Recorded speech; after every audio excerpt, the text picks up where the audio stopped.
J'espère que vous allez bien aujourd'hui.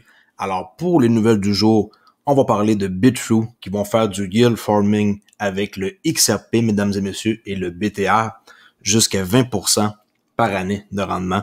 Ensuite, on va parler de Decent, le portefeuille qui a un update à faire important, plus un exemple que j'ai fait aujourd'hui moi-même parce que j'en possède un. Et avec cet update-là, on va pouvoir avoir maintenant Cardano sur Decent, ce qui est une excellente nouvelle. Ensuite, Ripple et Bitstamp qui déplacent 366,2 millions de XRP. Après, les traders de crypto chez Robinhood augmentent de 600% et aussi une préparation pour une introduction en bourse, croyez-le ou non. La Banque de la Russie qui va piloter leur rouble numérique en 2022. Ethereum qui pourrait être classé comme une sécurité. Le partenariat de Ripple avec Novati qui est lancé, ça c'est une excellente nouvelle.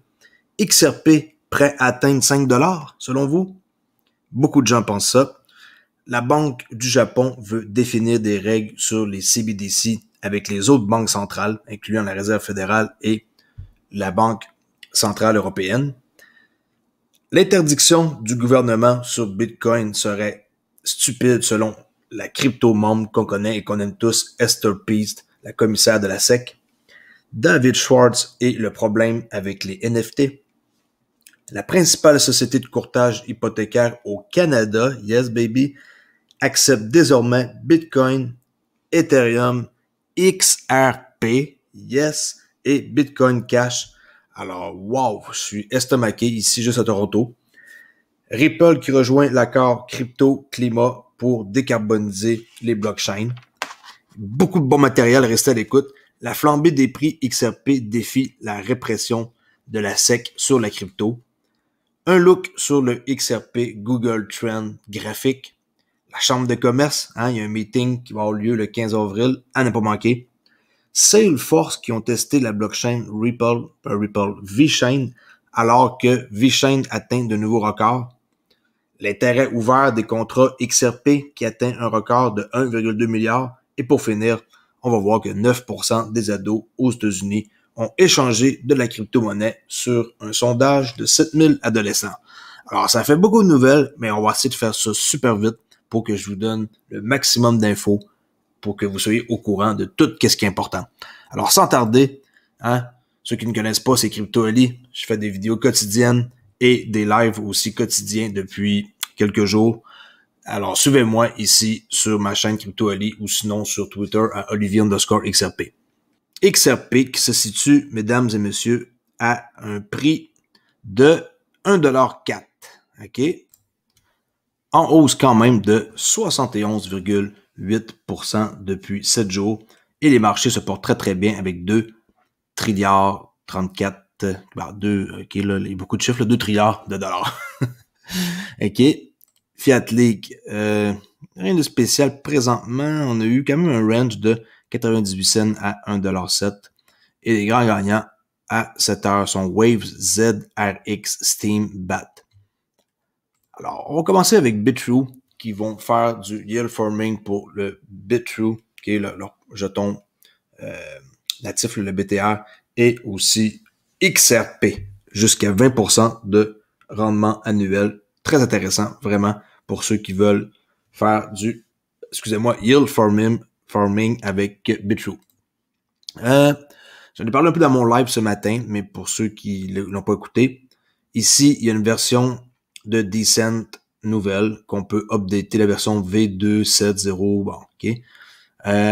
Et ça va supporter, mes amis, Cardano, yes. OK, alors moi je l'ai fait parce que j'ai un portefeuille. Faut vraiment faire la bonne façon, là. Si vous voulez savoir comment faire, vous lisez ça ici, là. Tout est marqué, là. On connecte notre câble. OK, on peut pas downgrader après, il faut attendre 10 minutes. Et quand tout fonctionne bien, ça fait ce genre de photo-là comme ça, OK? Avec le petit bonhomme là qui parcourt ici, là, il court là, jusqu'au temps qu'il atteigne 100%. Et un coup que ça c'est fait, le firmware est updaté et on est prêt à rebooter notre Decent. Très très simple, mais il faut juste le faire comme il faut.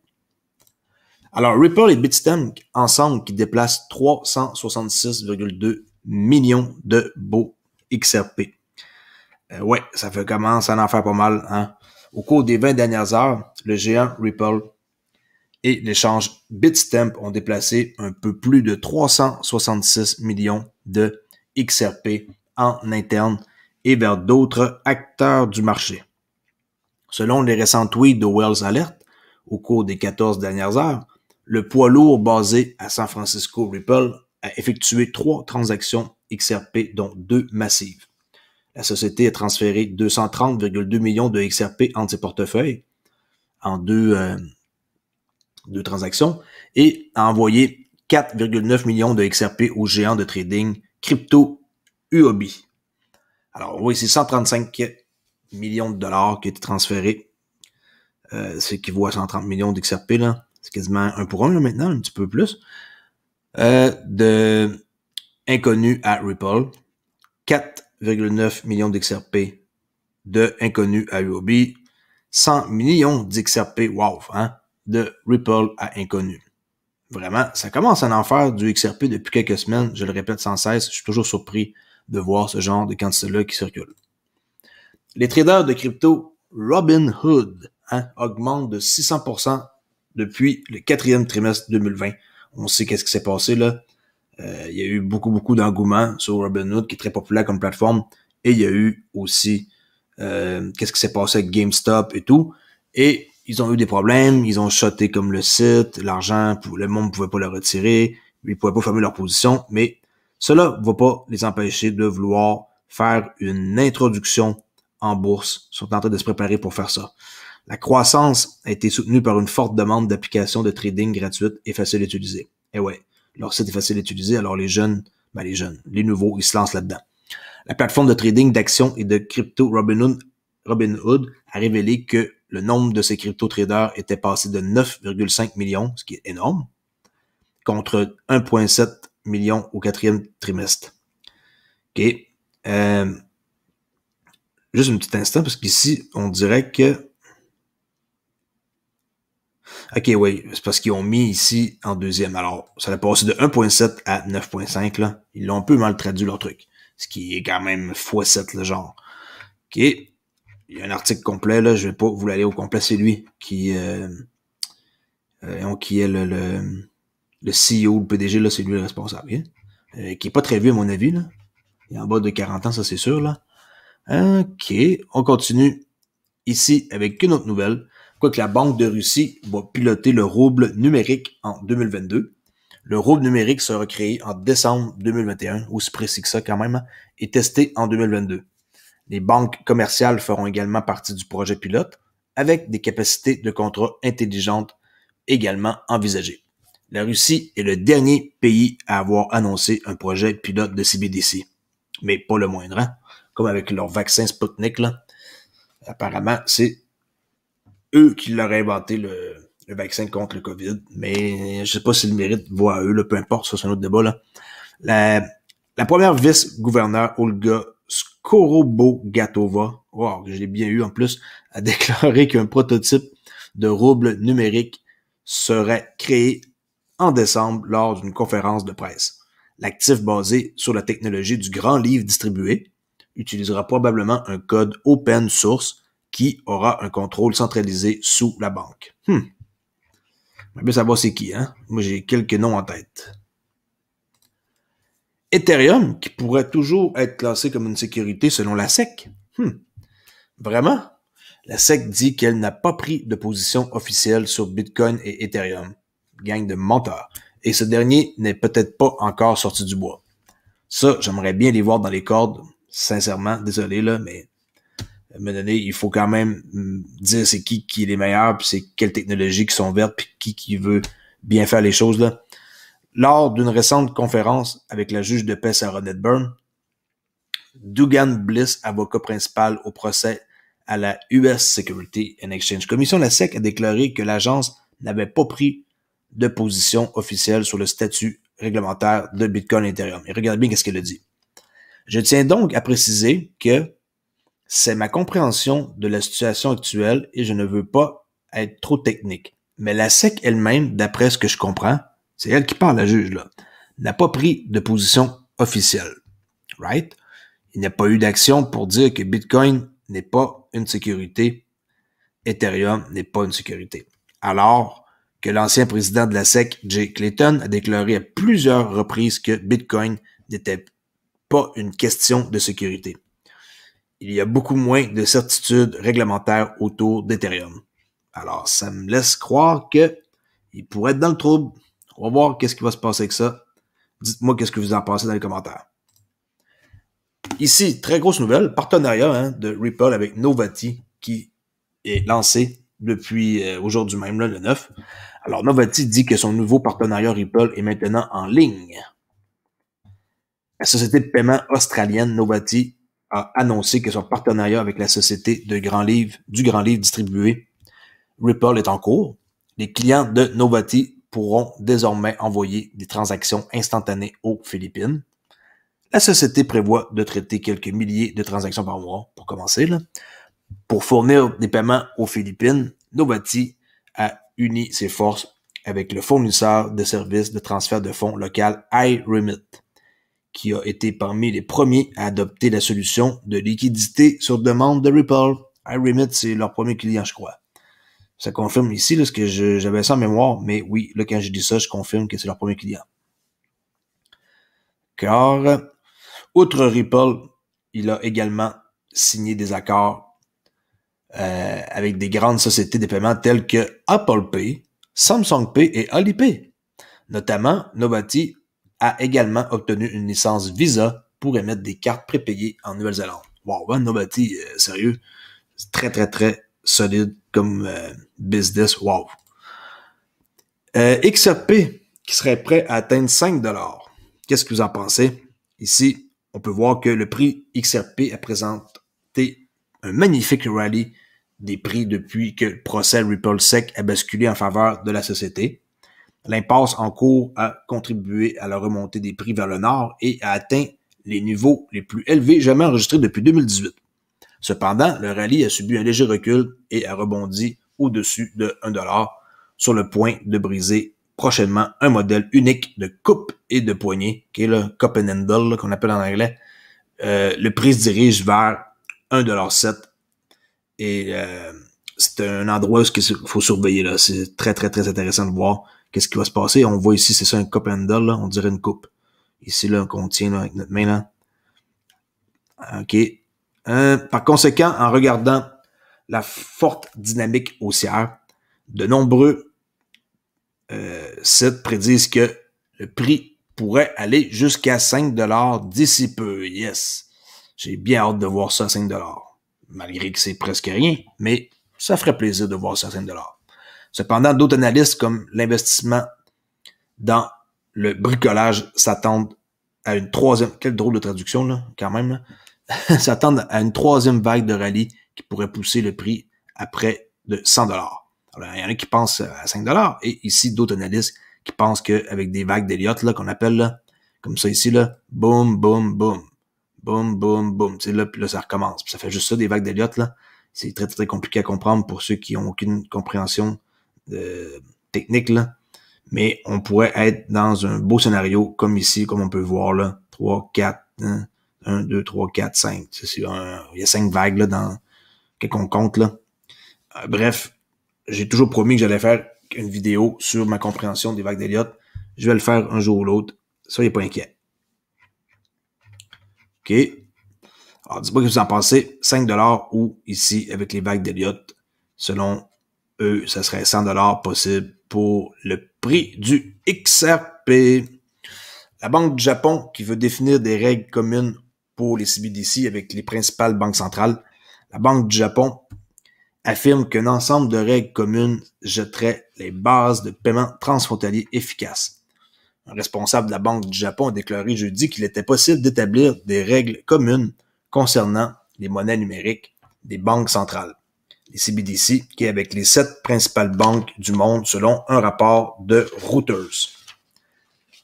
Le responsable de la Banque du Japon a déclaré que les CBDC jouent des rôles différents pour des pays avancés dotés d'un système bancaire robuste et les économies qui émergent, qui peuvent utiliser les monnaies numériques pour compenser les insuffisances de leurs infrastructures financières. Lundi, la Banque du Japon a lancé la première phase d'expérimentation des CBDC après avoir effectué les préparatifs nécessaires au premier trimestre. Les 7 grandes banques centrales mentionnées par le responsable de la Banque du Japon comprennent la Réserve fédérale américaine et la Banque centrale européenne. Vraiment, je suis vraiment content là, pour la Banque du Japon. C'est un truc qu'il faut qu'il avance encore plus vite. Et je crois qu'en ayant comme ça 7 banques centrales, dont la Banque centrale européenne et la Réserve fédérale, ça devrait être pas mal hot, merci. On devrait être là-dedans, la Banque centrale du Canada aussi. Là. Le crypto-monde, Esther Peace, le commissaire de la SEC, qui dit que l'interdiction du gouvernement sur Bitcoin serait stupide et que selon le crypto-monde, qu'on aime tous, les tentatives de gouvernement pour empêcher les gens d'échanger des bitcoins ne se passeront pas bien selon elle. Il faudrait que vous fermiez Internet pour que ça arrive. Le gouvernement américain essaiera-t-il un jour d'interdire Bitcoin? Peut-être, mais ils ne réussiront jamais. Okay? Ils pourraient certainement essayer, mais cela serait insensé, selon CryptoMom. Pierce a ajouté qu'avec l'arrivée du nouveau président de la SEC, Gary Gensler, qu'on attend avec impatience, averti, c'est un gars qui est averti en crypto, lui, il vient en plus professeur au MIT, puis il connaît les blockchains, toute la crypto, les choses iraient dans la bonne direction. Ça, quand j'entends ça, moi, je suis super content. Parce que c'est ça qu'on veut, la réglementation, avec quelqu'un qui connaît ça. Je pense que, c'est pas moi qui parle, là, ça c'est CryptoMom, je pense que nous avons dépassé ce stade de l'interdiction de Bitcoin aux États-Unis. Effectivement, d'accord avec toi. L'idée d'interdire Bitcoin et les crypto-monnaies, c'est-à-dire rendre illégale la détention de tels actifs, n'est pas une perspective irréaliste selon certains. L'investisseur milliardaire et fondateur de Bridgewater Associates, Ray Dalio, méchant personnage, là, il est très connu, par exemple, a déclaré à plusieurs reprises depuis quelques semaines et quelques mois là, que les interdictions gouvernementales sur la transaction de la crypto-monnaie étaient probables. Ben ouais, il se mouille, mais il se mouille pas trop, là, probable.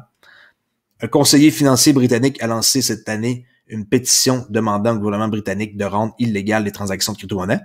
En Inde, et l'Inde est un des pays qui se prépare actuellement à empêcher ses citoyens de détenir même des actifs numériques décentralisés. Eux autres, c'est une catastrophe là-bas, là. Ils peuvent même pas sortir leur argent de leur pays, là. C'est fou, là, comment est-ce qu'ils sont poignés, là. Cependant, comme le dit Pierce, cela serait en réalité très difficile. La technologie dépassera probablement les tentatives du gouvernement de limiter l'utilisation de Bitcoin, car les gens pourront toujours télécharger le logiciel de portefeuille Bitcoin, et oui, exécuter un nœud, et effectuer des transactions aussi longtemps qu'ils le font. Qu'ils ont accès à Internet. Alors, tant que les gens vont avoir Internet, puis tant qu'ils vont pouvoir télécharger un portefeuille Bitcoin, puis qu'ils vont pouvoir exécuter un nœud, oubliez ça, ils pourront jamais interdire ça de toute leur vie. OK? Alors, allez voir, c'est qui cette femme-là? Elle est vraiment intéressante, très brillante. C'est une avocate. Puis maintenant, elle est commissaire de la SEC. Ils sont comme quelques-uns, là. Très, très, très intéressant. En passant de des clips, ils font des très bons articles. Je m'inspire beaucoup de eux pour prendre des sujets. Bravo à ce site-là. Ripple X avec David Schwartz, qu'on va aller voir un petit extrait vite fait pour voir qu'est-ce qu'il raconte. Nouvelle du 8 avril qui est récente, qui dit que c'est quoi le problème avec les NFT. Et David Schwartz-là, c'est toujours quelqu'un que j'adore écouter. Méchant personnage. On va aller voir à l'instant qu'est-ce qu'il a à dire. Thank you for coming to another episode of a little show I like to call. Je vais vous montrer ça juste comme une minute, là, OK? Je mettrai le lien dans la description, comme d'habitude. Tales from the Cryptographer. I like to call the show Tales from the Cryptographer because that's its name. I really like calling things by their names. It's super convenient. Everyone knows what you're talking about that way. Seriously, if you haven't seen the movie Real Genius, please see it. Of all the movies that I've ever seen, Real Genius is one of them. Seriously, it's without a doubt Val Kilmer's finest work. Well, one of his works anyway. Sorry, I'm rambling. I recently joined a support group for people who do that. It's called On and On and On. Anyway, feel free to jump in at any time. It's much more fun that way. There's nothing worse than when you're trying to tell jokes and you don't hear anybody laughing, although probably there isn't anybody laughing. But, I long since come to accept that. So the blockchain world is changing. Once the main focus was on being a decentralized store of value. Bon, après avoir fait quelques petites farces par-ci par-là, on va voir qu'est-ce qu'il y a à dire, là. And then that focus kind of shifted at least somewhat to things like payments and means of exchange. And you saw the narrative shift in the Bitcoin world. And then we had the ICO craze. And everybody thought ICOs were going to be like, the be all end all of the end state of this industry. And then that ICO craze died down. And now we have some new hotnesses, whatever. And that's what we're going to talk about. So today we're talking about CBDCs and NFTs. So CBD is a single compound found in the cannabis plant, also in hemp, which contains almost no THC. Wait, I'm sorry. There was some dirt on my screen. CBDCs. Sorry. CBDCs are digital tokens issued by central banks. Bon, t'as compris le principe, là. C'est sûr que ça prend un peu de temps avant que ça décolle, là. Moi, j'ai pas choisi un extrait en particulier. Je vais juste vous montrer un peu David Schwartz, c'est qui. C'est quand même un personnage assez spécial, comme vous pouvez voir. Et en tout cas, pas en dire plus que ça, là. Je vais m'abstraire de parler.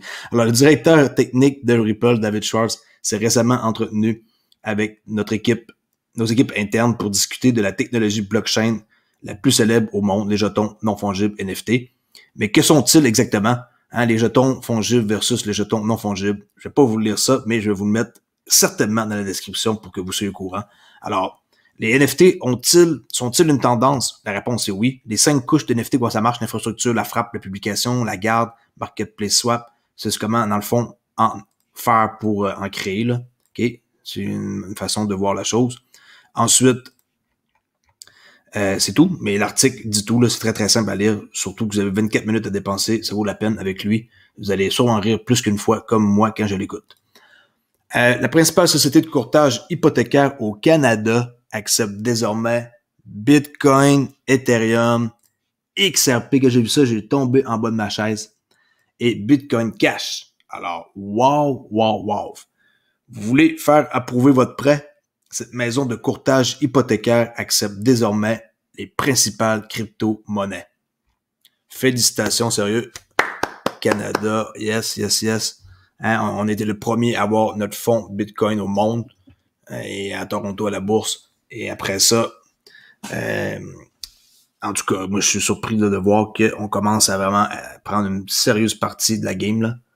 Puis, je parlais d'un fonds, un FNB, là, un fonds négocié en bourse, là. Bon. Alors, la société de courtage hypothécaire torontoise Matrix Mortgage Global a annoncé qu'elle acceptait désormais Bitcoin Ethereum XRP. J'adore, hein, mettre l'accent là-dessus, hein. Normal, j'en détiens.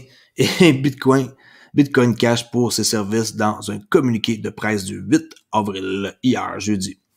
Cette décision aidera l'entreprise à accroître la transparence des paiements tout en élargissant sa portée mondiale.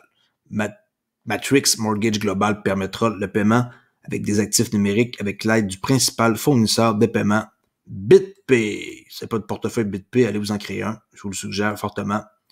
Je crois par exemple qu'il faut mettre un 5 ou un 20 XRP, là, comme supposons qu'on en dépose 50, il y en a 20 de côté qui est comme barré pour toujours, là. Ça fonctionne un peu comme ça avec XRP pour certains portefeuilles, là, dont BitPay, OK? Alors, le PDG Sean Allen dit que la société suit le virage, écoutez bien, mondial vers l'adoption de la cryptographie. C'est ça qui arrive, c'est un virage qu'il y a partout dans le monde et eux, ils sont opportunistes et ils se disent pourquoi pas. En tant qu'innovateur dans le secteur hypothécaire, nous avons décidé d'accepter la crypto-monnaie pour mieux nous aligner sur le passage à l'adoption mondiale. Adoption mondiale de la monnaie numérique. OK? Entre guillemets, là, c'est pas moi qui le dis. Ici, c'est Sean Allen, le PDG de Matrix Mortgage Capital. Alors, sérieusement, moi, quand je vois ça, je suis plus que content. J'adorerais ça, ma parole, payer mon prêt avec des XRP, mes amis, c'est sûr et certain. Continue ici avec Ripple qui rejoint l'accord Crypto Climate pour décarboniser les blockchains. J'ai parlé là qu'avec Energy Web, ils voulaient décarboniser Ripple d'ici 2030 la blockchain, mais là ici, ça s'intensifie. Alors, Ripple a rejoint la version crypto-monnaie de l'accord de Paris sur le climat pour atteindre la neutralité carbone. Le fournisseur de technologie de grands livres distribué Ripple a rejoint le Crypto Climate Accord, une initiative dont le but est de décarboniser l'industrie de la crypto-monnaie. La liste des membres comprend également la société d'investissement en crypto-monnaie CoinShare et le studio de développement Ethereum Consensus. Ces entreprises veilleront à ce que toutes les blockchains soient alimentées exclusivement par l'énergie verte d'ici 2025. Wow! Dans 4 ans. L'initiative vise à réduire à zéro les émissions de CO2 d'ici 2040. Moi, je croyais que c'était 2030. Là, on dirait que ça vient un peu de changer les dates. Énergie Web 2030 avec Ripple, XRP, là, ici, on parle du CO2 2040. C'est juste comme un peu différent, là. Alors, dans sa déclaration sur Twitter, le PDG de Ripple, Brad Garlinghouse, affirme que rendre la crypto renouvelable est un objectif audacieux, mais faisable. Ripple montre sa verdure depuis des années pour compenser le fait que XRP est une crypto-monnaie pré-extraite. En septembre dernier, il s'est associé avec une association à but non lucratif, comme j'ai dit, et Energy Web, qui vont décarboniser toute la blockchain d'ici 2030. Vraiment, wow. La flambée des prix XRP qui défie la répression de la SEC sur la crypto. Yes. Depuis début avril, la flambée des prix du XRP a été soutenue par des volumes de tweets élevés qui ont approché des sommets relatifs.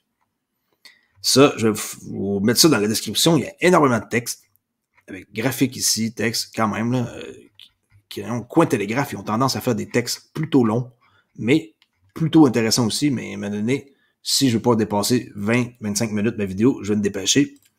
Okay. Ici, le data pool pour mesurer tout ce qui est de trend, là, Google avec XRP par exemple, avec tous les réseaux sociaux, comme on peut voir là, sentiment analysis, on peut voir après ça ici, Twitter, la quantité de tweets, les insights, on voit que ça a été plutôt intense depuis à peu près, là, on sait là, en tout cas le milieu de la journée du 4 avril ici, là, puis jusqu'à maintenant, on voit qu'il y a un fort volume ici d'achalandage pour le trend Google.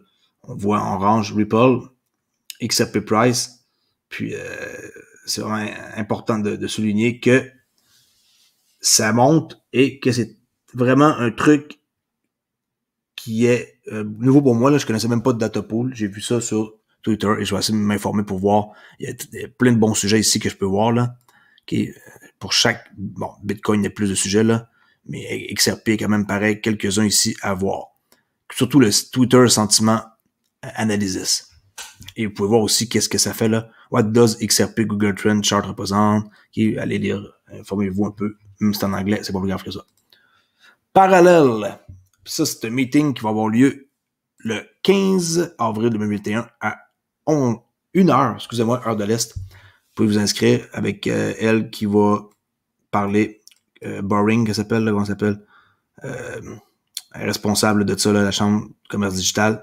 Et les invités sont tous là ici, là, Michael Saylor, Jonathan Spinber, il y a ben du monde là-dedans important, Tom Emmer, qui est lui, c'est tout du monde important, MicroStratégie. Ici, c'est un représentant du Sénat, là, US représentant du Sénat au président, Darren Soto, qui d'autre que je vois qui est important, le maire ici de Miami qui veut mettre Miami crypto 100%. Qui d'autre que je vois? Ouais, Perian, regardez en anglais, Perian ennuyeux, parce que c'est boring, là, son nom de famille, là. Mais là, avec la traduction que j'ai mis, ça fait ni qu'une licence, là.